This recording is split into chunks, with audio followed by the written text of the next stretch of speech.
الصلاة والسلام عليك يا سيدي يا رسول الله خذ بيدي قلت حيلتي أدركني مرادي يا رسول الله يا شفيع المذنبين اللهم صل وسلم وبارك عليه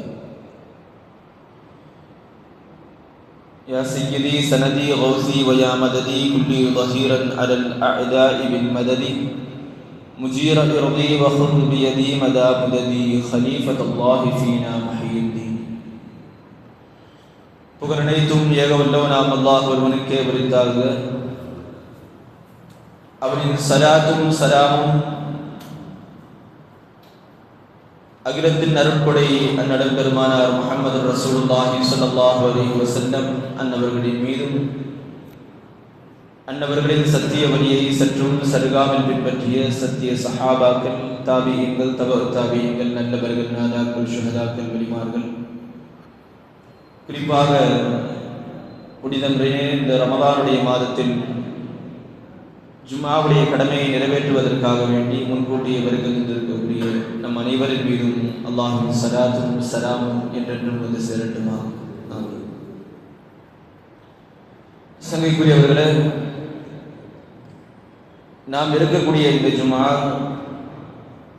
புனிதமிக்க ரமலான் மாதத்துடைய முதல் ஜும்ஆவிலே அல்லாஹ் தஆலா நமக்கு ஹயாத்தை கொடுத்து இந்த ரமலானையும் அல்லாஹ் தஆலா நமக்கு தந்திருக்கிறான். அதோடு சேர்த்து அவனுடைய ரஹ்மத்துகளையும் அளவில்லா கருணைகளையும் அல்லாஹ் தஆலா நம் மீது புரிந்து கொண்டிருக்கிறான். அல்ஹம்துலில்லாஹ். அவனுடைய ரஹ்மத்தை கொண்டு அவன் இந்த உலகத்திற்கு அருள்கொடையாக நமக்கு தந்த அண்ணலும் பெருமானார் முஹம்மது ரசூலுல்லாஹி ஸல்லல்லாஹு அலைஹி வஸல்லம் அவர்களின் பொருட்டினாலும் அல்லாஹ் தஆலா நம்முடைய எல்லா விதமான தேவைகளையும், நாட்டு திட்டங்களையும், ஹாஜத்துகளையும் அல்லாஹ் தஆலா நிறைவேற்றி தந்திடுவானாக. நமக்கு வரக்கூடிய எல்லா விதமான பலாய், முசீபத்துகள், ஆபத்துகள், நோய் நொடிகள், சிஹர்கள், பொறாமைக்காரர்களுடைய பொறாமை பார்வைகள் அனைத்தை விட்டும் அல்லாஹ் தஆலா நம்மையும் நம்முடைய குடும்பத்தார்களையும் நம்மை சுற்றி வாழக்கூடியவர்களையும் அல்லாஹ் தஆலா பாதுகாத்திடுவானாக. இந்த ரமலானை பிரயோஜனமுள்ள ரமலானாக ஒவ்வொரு வினாடியும் இபாதத் செய்யக்கூடிய தௌஃபீகை அல்லாஹ் தஆலா நமக்கு தருவானாக. சங்கைக்குரியவர்களே, இந்த ரமலானை குறித்து நாம் கடந்த 2 ஜும்ஆக்களிலும் இந்த ரமலான் நமக்கு கொடுக்கப்பட்ட விஷயங்களை பற்றி நாம் பேசியிருக்கிறோம். அதிலும் குறிப்பாக நாம் இருக்கக்கூடிய இந்த முதல் ஜும்ஆ, முதல் 10 என்பது ரசூலுல்லாஹி ஸல்லல்லாஹு அலைஹி வஸல்லம் அவர்கள் சொல்லுகிறார்கள், அவ்வலு ஷஹரி ரமலான ரஹ்மத்துன், ரமலானுடைய முதல் பகுதி என்பது அது ரஹ்மத்தாக இருக்கிறது. வ அவ்ஸதுஹு மக்ஃபிரத்துன், அதில் நடுப்பகுதி இறைவனுடைய மக்ஃபிரத்தை நமக்கு பெற்று தரக்கூடியது. வ ஆகிருஹு இத்கும் மினன் நார், அதில் கடைசி பகுதி நரக விடுதலையை பெற்று தரக்கூடியது என்பதாக ரசூலுல்லாஹி ஸல்லல்லாஹு அலைஹி வஸல்லம் அவர்கள் சொல்கிறார். அப்படி பார்க்கும் பொழுது நாம் இருக்கக்கூடிய இந்த பகுதி முதல் 10 என்பது அல்லாஹ்வுடைய ரஹ்மத்தை நம் மீது அல்லாஹ் தஆலா அளவு கடந்து நமக்கு ரஹ்மத்து செய்யக்கூடிய நாட்களில் அல்லாஹ் தஆலா நம்மை வாழ வைத்திருக்கிறார். இந்த ரஹ்மத் என்கிற வார்த்தை நாம் அனுபவிக்கக்கூடிய, நாம் செயல்படக்கூடிய, நமக்கு வரக்கூடிய, ஏன் இந்த உலகத்தில் நடக்கக்கூடிய ஒவ்வொரு அசைவிலும் அல்லாஹ்வுடைய ரஹ்மத் இருக்கிறது. அவனுடைய ரஹ்மத் இல்லாமல் இந்த உலகத்தில் எதுவும் இல்லை. குறிப்பாக இந்த உலகம் படைக்கப்படுவதற்கு காரணமாக இருந்த கண்மணி முஹம்மது ரசூலுல்லாஹி ஸல்லல்லாஹு அலைஹி வஸல்லம் அவர்களையே அல்லாஹ் தஆலா எப்படி வர்ணிக்கிறான்? ரஹ்மத்துல் லில் ஆலமீன். இந்த உலகத்திற்கு அருள்கொடை அல்லாஹ்வுடைய ரஹ்மத் என்று நாயகத்தை குறிப்பிடுகிறார். இப்போ நாயகத்திற்கு கொடுக்கப்பட்ட பட்டமே ரஹ்மத் என்று இருந்தால் அந்த ரஹ்மத் என்பது எவ்வளவு பெரிய விஷயமாக இருக்கும் என்பதை நாம் சற்று யோசிக்க வேண்டும். ரசூலுல்லாஹி ஸல்லல்லாஹு அலைஹி வஸல்லம் அவர்கள் சொல்லுகிறார்கள், அவர்களே ரஹ்மத் தான். ஆனால் ரசூலுல்லாஹி ஸல்லல்லாஹு அலைஹி வஸல்லம் அவர்கள் இறைவனுடைய ரஹ்மத் நமக்கு எவ்வளவு தேவைப்படுகிறது என்பதை விளக்கும் பொழுது ரசூலுல்லாஹி ஸல்லல்லாஹு அலைஹி வஸல்லம் அவர்கள் சொல்லுகிறார்கள், லை யதுகுல் அஹதன் அமலஹு அல் ஜன்னah, எந்த ஒரு மனிதரையும் அவருடைய அமல் அவர்களை சொர்க்கத்தில் கொண்டு சேர்ப்பதில்லை. நாம் செய்கிற அமல்கள், நாம் செய்கிற இபாதத்துகளாகட்டும், மற்ற விஷயங்களாகட்டும், அவைகளெல்லாம் உங்களை சொர்க்கத்திற்கு அழைத்து சென்றுவிடும் என்று நினைக்காதீர்கள். அடுத்து சொன்னாங்க சஹாபாக்கள், வலா அந்த யார் ரசூலல்லாஹ், யார் ரசூலல்லாஹ், யாரையுமே சொர்க்கத்துக்கு அவருடைய அமல் கொண்டு செல்லாது என்றிருந்தால் உங்களுடைய அமலுமா அப்படின்னு ரசூலுல்லாஹ் பார்த்து கேட்கிறாங்க சஹாபாக்கள். அப்ப அந்த இடத்துல ரசூலுல்லாஹி ஸல்லல்லாஹு அலைஹி வஸல்லம் அவர்கள் சொல்லுகிறார்கள், லா வலா அன இல்லா அன் யதகம்மதனி அல்லாஹு பிஃபضலிஹி வ ரஹ்மா. அல்லாஹ் என்னை அவருடைய அருளால் அவருடைய ரஹ்மத்தால் அரவணைத்தாலே தவிர நானும் சொர்க்கத்தில் நுழைய முடியாது என்பதாக ரசூலுல்லாஹி ஸல்லல்லாஹு அலைஹி வஸல்லம் அவர்கள் சொல்லுகிறார்கள். என்றால் இறைவனுடைய ரஹ்மத் என்பது இந்த உலகத்தில் இருக்கக்கூடிய ஒவ்வொரு படைப்புக்கும் ஒவ்வொரு மனிதருக்கும் எவ்வளவு தேவை என்பதை ரசூலுல்லாஹி ஸல்லல்லாஹு அலைஹி வஸல்லம் அவர்கள் நமக்கு விளக்குகிறார். இந்த ரஹ்மத்துடைய விஷயங்கள், இந்த ரஹ்மத் என்பது இப்பொழுது இந்த உலகம் படைக்கப்பட்டு இந்த அகிலத்தில் வரக்கூடிய படைப்புகள் எல்லாம் வந்ததற்கு பிறகு ரஹ்மத் வந்து என்பது கிடையாது.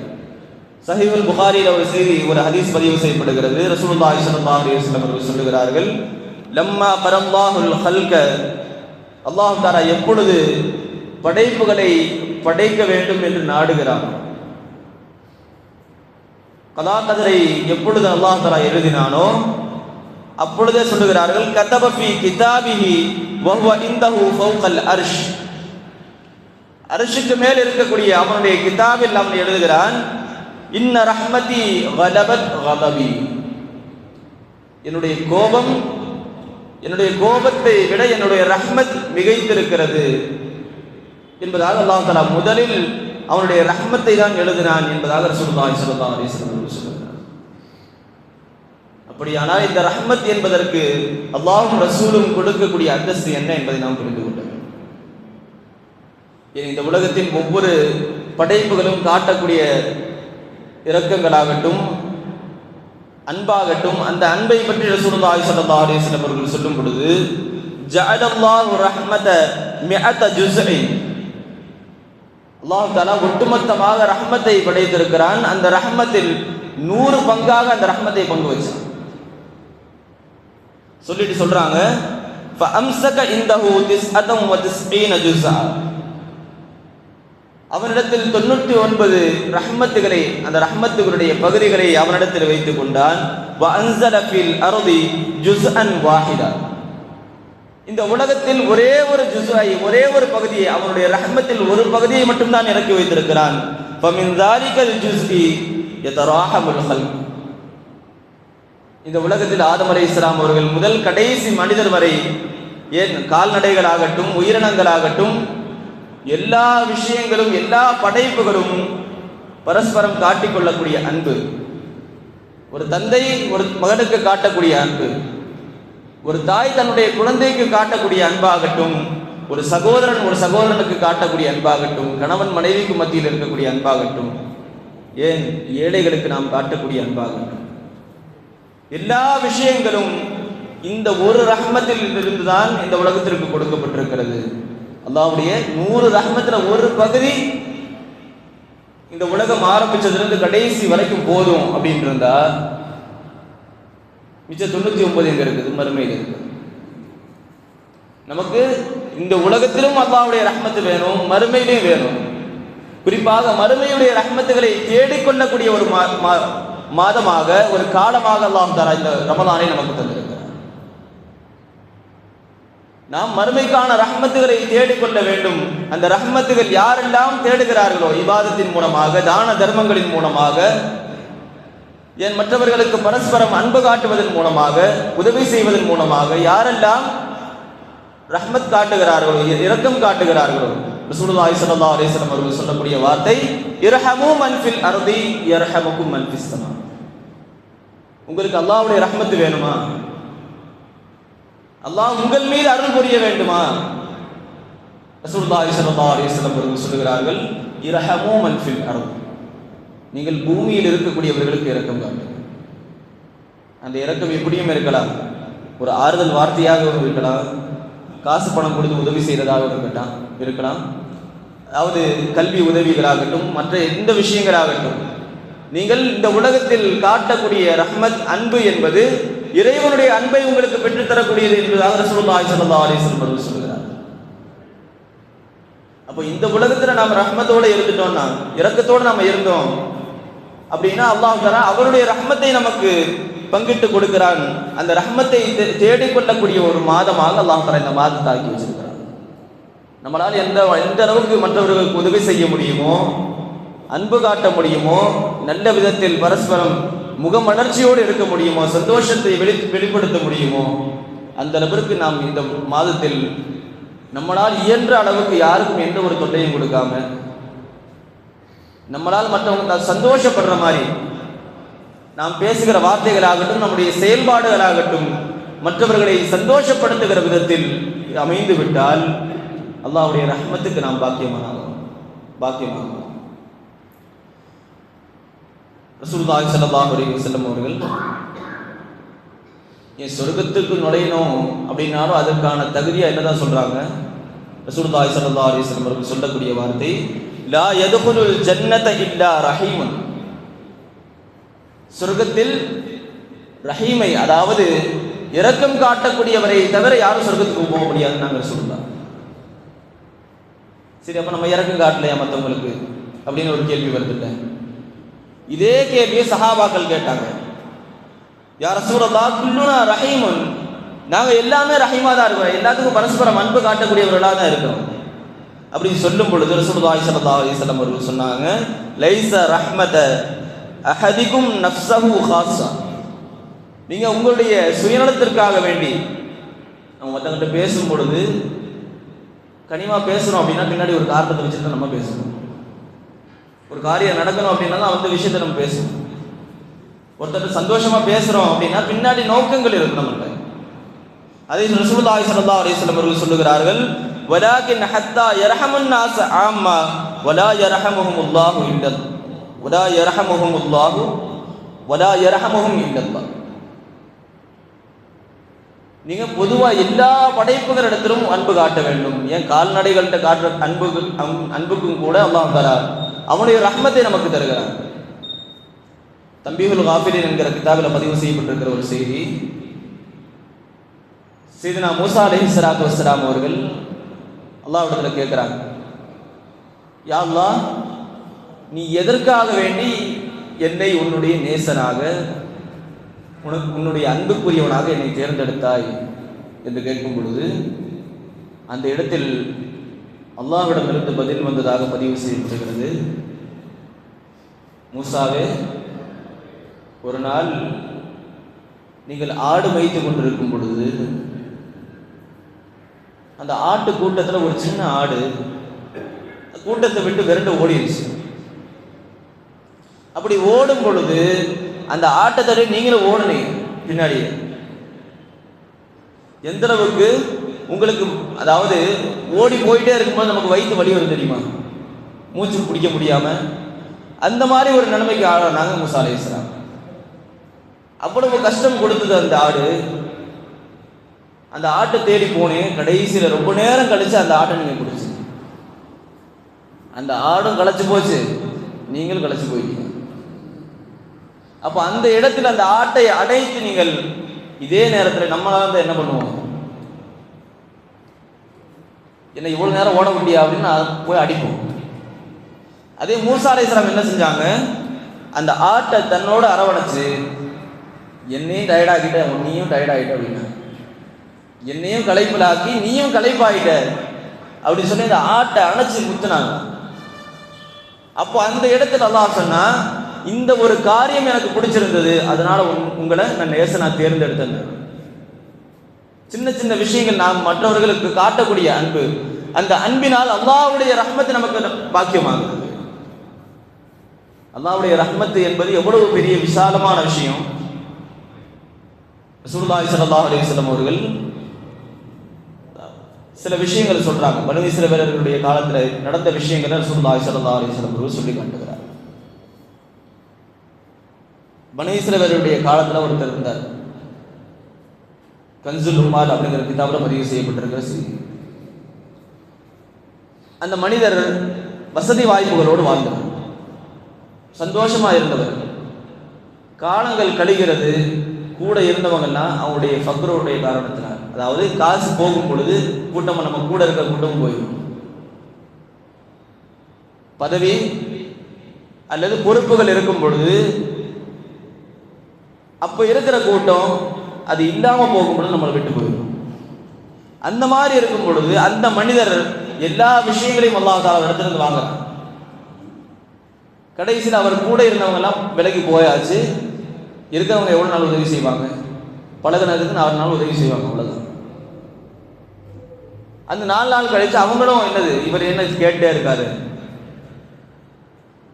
இப்போ இந்த நிலைமைக்கு ஆளான பிறகு, அதற்கு பிறகுதான் இவருக்கு அறிவு வருது, நம்ம இவங்களெல்லாம் நம்பியிருந்தோம், இதெல்லாம் வேஸ்ட்டு, நம்ம இறைவனை நோக்கி செல்வோம் என்பதாக அவர் திருப்பி எங்க வராரு? பள்ளிக்கு வராரு.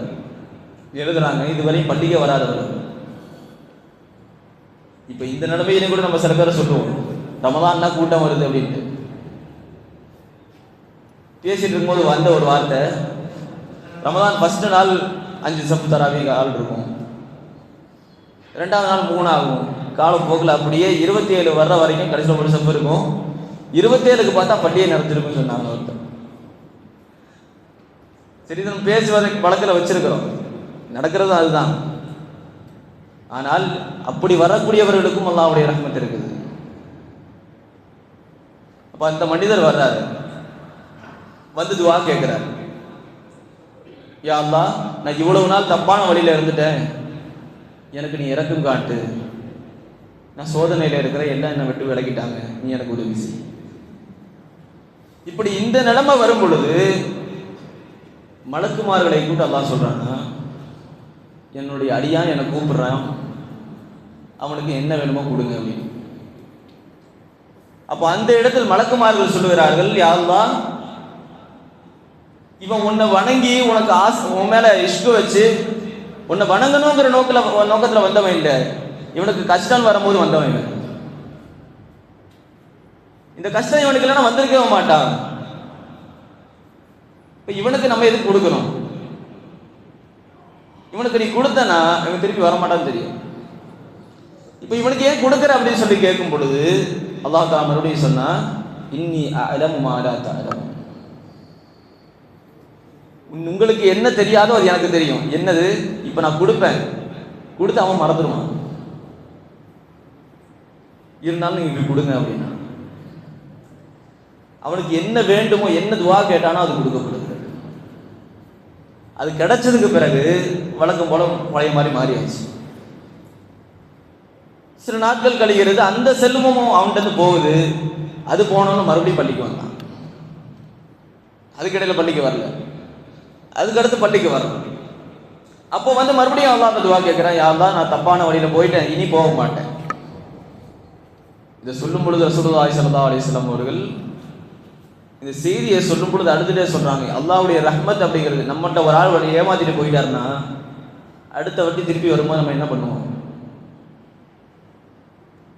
நம்மள ஒரு ஆள் ஏமாத்திட்டு போனா திருப்பி வரும்போது நம்ம என்ன பண்ணுவோம்? எப்படி நடத்துக்குவோம்? அப்போ அந்த இடத்துல அல்லாஹ் தஆலா மறுபடியும் மலக்குமார்களை கூப்பிட்டு சொன்னா, அவருக்கு என்ன வேணுமோ கொடுங்க. ஹதீஸ்ல வரக்கூடிய வார்த்தை 70 முறை இதே போன்று நடக்குது. ஒரு வாட்டி 2 வாட்டி இல்லை, 70 முறை இதே போன்று இவர் கேட்கறது அல்லாஹ் கொடுப்பான், அதுக்கு மாறு செய்யும். என்ன கேட்கிறாரோ அல்லாஹ் கொடுப்பான், அதுக்கு மாறு செய்யும். இப்படி 70 முறை அவர் நடந்து கொண்ட பிறகும் 70வது முறையும் அல்லாஹ் கொடுக்கிறார். அடுத்து சொல்றாங்க, இந்த செல்வம் எல்லாம் வந்ததுக்கு பிறகு அந்த 70 முறை கழிச்சு அவனுக்கு ஞாபகம் வருது. நம்ம ஒவ்வொரு வாட்டியும் நம்ம அல்லாஹ்ட்ட போய் கேட்கிறோம், அல்லாஹ் கொடுத்துட்றான். நம்ம கேட்கறதே எப்படிதான் இருக்குது, நம்ம சுயநலத்துக்காக வேண்டியே கேட்குற மாதிரி இருக்கு அப்படின்னு. அப்போ அவன்கிட்ட செல்வம் இருக்குது. அந்த செல்வம் இருக்கக்கூடிய நிலையில அவன் நைட்டு எந்திரிச்சு தஹஜ்ஜுத் தொழுகிறார். இரவு தூங்கும் பொழுது இந்த ஞாபகம் வருது, எந்திரிச்சு தொழுகிறாரு. அப்படி தொழுகும் பொழுது இதை பார்த்த உடனே மலக்குமார் இடத்துல அல்லாஹ் கேட்டா, நீங்க என்னமோ சொன்னீங்களே, இவனுக்கு எவ்வளவு கொடுத்தாலும் இவன் மாறு செஞ்சுட்டே இருப்பான்னு, என்னுடைய அடியான பாருங்க தொழுதுட்டு இருக்கான் அப்படின்னு. ஒரு வாட்டி, அதாவது இஹ்லாஸோட ஒரு வாட்டி தொழுததுக்கு அல்லாஹ் தஆலா மலக்குமார்கள்ட்ட கூப்பிட்டு இவ்வளவு பெருமை பேசுறான் அப்படின்னா, நாம இஹ்லாஸோட வணங்கினா அல்லாஹ் தஆலா நமக்கு எவ்வளவு பெரிய அந்தஸ்து கொடுப்பான். பல பேர் இப்படியும் பேசுறது உண்டு, நான் எவ்வளவோ இபாதத் செய்கிறேன், எனக்கு எதுவும் கிடைக்கிறது இல்லை. நான் எவ்வளவோ இபாதத்துகள் செய்கிறேன், நான் எனக்கு அந்தஸ்து உயர்றதில்லை, எவ்வளவோ இபாதத் செய்கிறேன் அப்படின்ட்டு. அந்த இபாதத்துகள் நமக்கு பிரயோஜனம் தரணும் அப்படின்னா நம்மள்ட்ட இருக்க வேண்டிய ஒரு விஷயம் உண்டு. இஹ்லாஸும் இருக்கணும், அதோடு சேர்த்து அல்லாஹ்வின் மீது அன்பும் இஷ்கு இருக்கணும். அவங்க தொழுகக்கூடிய தொழுகைகளாகட்டும், ஓதக்கூடிய திக்ர்கள் எதுவாக இருக்கட்டும், அதில் ஈடுபாடு நமக்கு இருக்கணும். அந்த ஈடுபாடு இல்லாமல் நீங்கள் எவ்வளவுதான் இபாதத் செஞ்சாலும் அந்த இபாதத்துகள் உங்களுக்கு பிரயோஜனம் தராது. சையதுனா அப்துல்லாஹ் இப்னுல் முபாரக் ரலியல்லாஹு தஆலா, அதாவது தாபியீன்களிலேயே தனிப்பெரும் ஒரு அந்தஸ்தை அடைந்தவர்கள் சையதுனா அப்துல்லாஹ் இப்னுல் முபாரக் ரலியல்லாஹு.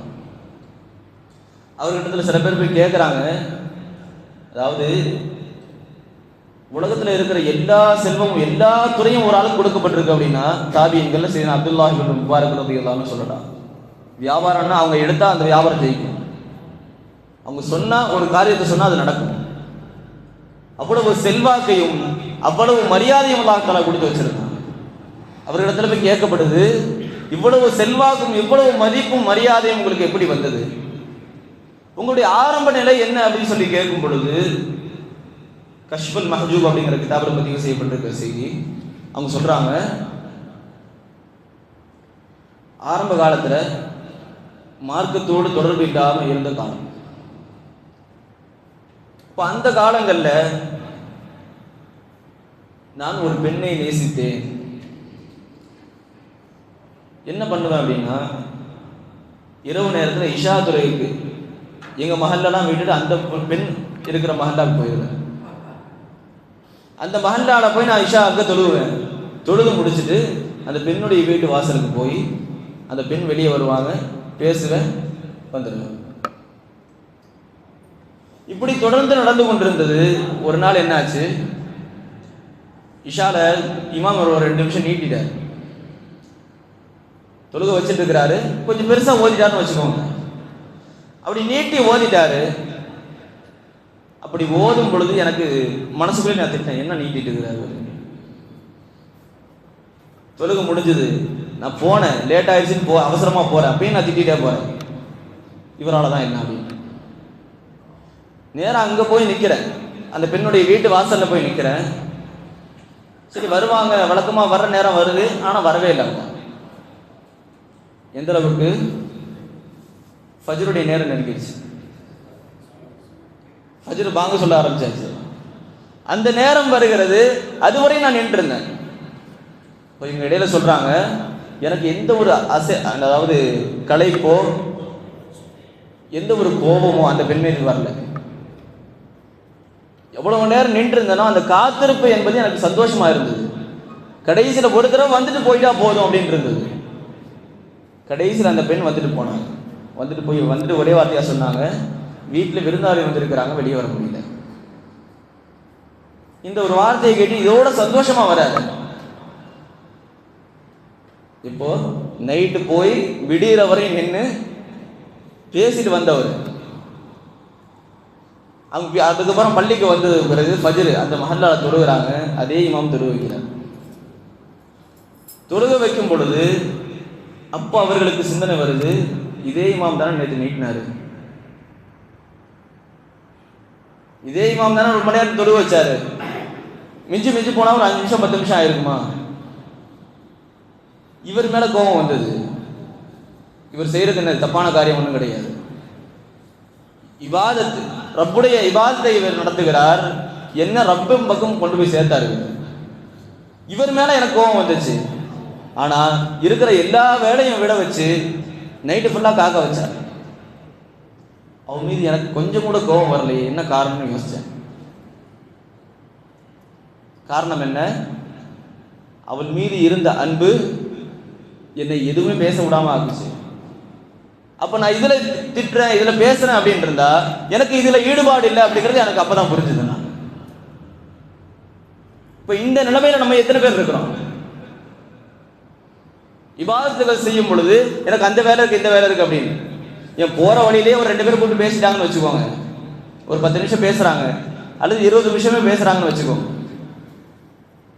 அதுக்கடுத்து நீங்க போயிருவீங்க. அவங்கள்ட்ட பேசுறதோ அவங்களுக்கு என்னது இவரால காரியம் கேட்டு போச்சுன்னு சொல்றதோ உண்டா? இல்லை. ஆனா இபாதத்துன்னு வரும் பொழுது, பள்ளின்னு வரும் பொழுது இவர் நீட்டிட்டார். எதுக்கு இதை சொல்ல வர்றேன் அப்படின்னா, நம்மளுடைய இபாதத்துகள் நமக்கு பிரயோஜனம் தரணும் அப்படின்னா ஈடுபாடோடு நம்ம செய்யணும். அந்த ஈடுபாடோடு நாம் செய்யும் பொழுது அல்லாஹ் அவனுடைய ரஹ்மத்துடைய வாசல்களை நமக்கு திறந்து தருகிறார். அப்போ எங்க விட்டோம்? அந்த யஹூதி, அதாவது பனி இஸ்ரவேலருடைய காலத்தில் இருந்த ஆபிது 70 முறை அல்லாஹ்விடத்துல பாவ மன்னிப்பு கேட்டு அல்லாஹ் 70 முறையும் மன்னிச்ச அந்த மனிதர் இப்ப செல்வம் எல்லாம் இருக்குது, அந்த நேரத்தில் எழுந்திரிச்சு தொழுதுட்டு இருக்கிறார். இப்ப அல்லாஹ் கூப்பிட்டு கேட்டா, என்னுடைய அடியானை பார்த்தீங்களா, நீங்க என்னமோ சொன்னீங்களே இவன் கொடுத்தா வணங்க மாட்டான்னு சொன்னீங்களே, கொடுத்துருக்கிறேன், செல்வம் எல்லாம் இருக்குது, இந்த நிலைமையில வணங்குறான் பாருங்க அப்படின்னு சொல்லும் பொழுது மலக்குமார்கள் கேட்டாங்களா, அல்லாஹ் செல்வம் இல்லாமல் இருக்கும்போது வணங்கும் போது நீ கொடுத்த செல்வத்தை கொடுத்த, அவர்கிட்ட ஒண்ணுமே இல்லாம இருக்கும் பொழுது அவர் வணங்குறதுக்காக வேண்டி நீ என்ன கொடுத்த? செல்வத்தை கொடுத்த. இப்ப எல்லாமே இருக்குது, இவருக்கு நீ என்ன கொடுக்க? இப்பொழுது அல்லாஹ் சொன்னா, இப்பொழுது இவருக்கு இந்த உலகத்துடைய தேவை முடிஞ்சிருச்சு, மறுமையுடைய தேவை அப்படின்னு வரும் பொழுது இந்த இபாதத்துக்காக வேண்டி, எனக்காக வேண்டி இஹ்லாஸோட இபாதத் செய்ததனால் இவரை கேள்வி கணக்கு இல்லாமல் சொர்க்கத்துக்கு அனுப்ப வேண்டாம். எதுக்கு? இஹ்லாஸான ஒரு 2 ரக்காத்து தொழுகை. அது இறைவனுடைய திருப்தியை, அவனுடைய ரஹ்மத்தை அது நமக்கு தேடி தந்து விட்டால் நாளை மறுமையும் நமக்கு வெற்றி பெறும். நாளை மறுமையில் இருக்கக்கூடிய ரஹ்மத்தும் நமக்கு சாத்தியமாகும். அல்லாஹ் தஆலா அந்த ரஹ்மத்தை இந்த உலகத்திலும் நாளை மறுமையிலும் அல்லாஹ் தஆலா பரிபூர்ணமான முறையில் நமக்கும் நம்முடைய குடும்பத்தார்களுக்கும் நசீவாக்குவானாக. குறிப்பாக அல்லாஹ்வுடைய ரஹ்மத்தை பற்றி பேசும் பொழுது ஒரு செய்தி, சையதுனா யூசுப் அலைஹிஸ்ஸலாத்து வஸ்ஸலாம், யூசுப் அலைஹிஸ்ஸலாத்து வஸ்ஸலாம் அவர்களை பொறுத்த வரைக்கும் நமக்கு தெரியும், அவங்களுடைய ஆட்சியில் இருக்கும் பொழுது பஞ்சம் ஏற்பட்டு அவங்களுடைய மக்கள், அங்கே ஊரில் இருந்த மக்கள் எல்லாமே அவங்கள்ட்ட தான் வரணும் அப்படின்னு இருந்தது. அப்போ யூசுப் அலைஹிஸ்ஸலாம் சொன்னாங்க, யார் வந்தாலும் அவங்கள்ட்ட 2 கேள்வி கேளுங்க. என்னது? நீங்கள் எங்கேருந்து வரீங்க, என்ன கொண்டு வந்திருக்கிறீங்க? எங்கேருந்து வரீங்க, என்ன கொண்டு வந்திருக்கிறீங்க? அதாவது வந்தவங்களே பஞ்சத்தில் வந்திருக்கிறாங்க. யூசுப் அலைஹிஸ்ஸலாம் அவர்கள் அவங்க சேமித்து வச்சிருந்த உணவுகளை வாங்கி செல்வதற்காக வேண்டி வந்தவங்க. அப்போ அவங்கள்ட்ட சொன்னாங்க 2 விஷயம். ஒன்று, எங்கேருந்து வரீங்கன்னு கேளுங்க, என்ன கொண்டு வந்திருக்குன்னு கேளுங்க. என்ன ஊர் அப்படின்னு சொல்லுவாங்கல்ல, அந்த ஊரை சொல்லும் பொழுது அடுத்து என்ன கேட்கணும்? என்ன கொண்டு வந்திருக்கீங்கன்னு கேட்கணும். சொல்லிட்டு சொன்னாங்க, யாராவது மிஸ்ர்லன்னு வந்தா, அதாவது இவங்களுடைய ஊர் யூசுப் அலைஹிஸ்ஸலாம் அவருடைய ஆரம்ப ஊர் மதாயின் அப்படின்னு நினைக்கிறேன். அங்கிருந்து யாராச்சும் வந்தாங்க அப்படின்னா அந்த ஊரை சொன்ன உடனே நேரம் என்கிட்ட அனுப்புங்கண்ணா. இப்போ இந்த செய்தியை சொல்லிட்டு ஒரு செய்தியை சொல்றாங்க, அல்லாஹ்வுடைய ரஹ்மத் அப்படிங்கிறது யூசுப் அலைஹிஸ்ஸலாம் அவர்கள் தன்னுடைய சகோதரருக்கு காட்டினாங்க இல்லையா ஒரு அன்பு. மற்ற எல்லார்ட்டையும் 2 கேள்வி, எங்கேருந்து வரீங்க, என்ன கொண்டு வந்திருக்கீங்க. இந்த ஊர்லேருந்து வந்தால் மட்டும் நேரம் என்கிட்ட அனுப்புங்கன்னு சொன்னாங்க இல்லையா.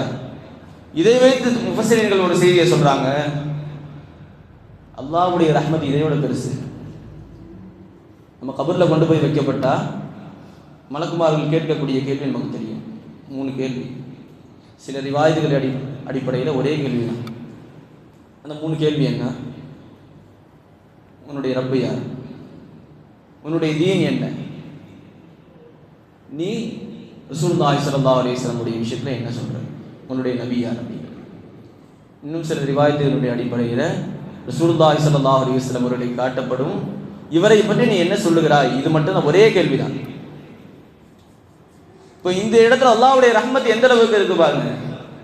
மடியான் என்ன செஞ்சான், என்ன செஞ்சுட்டு வந்த, ஏன் இதை செஞ்ச அதை செஞ்ச அப்படின்னு கேட்குற அதிகாரம் கூட யாருக்கு கொடுக்கல? மலக்குமார்களுக்கு கொடுக்கல.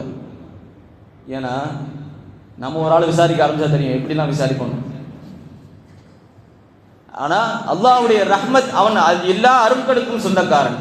அவன்தான் தன்னுடைய ரஹ்மத்தை கொண்டு தன்னுடைய அடியார்கள் அவருடைய செய்த தவறை அவங்கள்ட்ட யாருமே கேட்கக்கூடாது, அது நான் மட்டும்தான் கேட்பேன். அல்லாஹ் அப்படி விசாரிக்கும் பொழுதும் அல்லாஹ் தஆலா ரசூலுல்லாஹி ஸல்லல்லாஹு அலைஹி வஸல்லம் அவர்களாகிய அவருடைய உம்மத்துகளாகிய நம்மை பரிபூர்ணமான முறையில் மன்னித்து அல்லாஹ் தஆலா நம்மை சொர்க்கத்திற்கு அனுப்புவான். அதுவும் இந்த உம்மத்துக்கு கொடுக்கப்பட்ட அல்லாஹ்வுடைய மிகப்பெரிய ரஹ்மத். அந்த ரஹ்மத்தை முழுக்க நாம் தேடிக்கொள்ள வேண்டிய நாட்கள் இந்த நாட்கள், ரமதானுடைய முதல் 10 நாட்கள். அல்லாஹ் தஆலா இந்த முதல் 10 நாட்களில் அவனுடைய ரஹ்மத் இறங்கக்கூடிய இந்த நாட்களில் அவனுடைய ரஹ்மத்தை பெறக்கூடிய அமல்களை, சதகாக்களை, தான தர்மங்களை நாம் அதிகமாக செய்வதற்கும், குறிப்பாக அவனுடைய ரஹ்மத்தை பெற்றுத்தரக்கூடிய இபாதத்துகளை நாம் அதிகமாக செய்வதற்குமான தௌஃபீகை அல்லாஹ் தஆலா நமக்கு தருவானாக.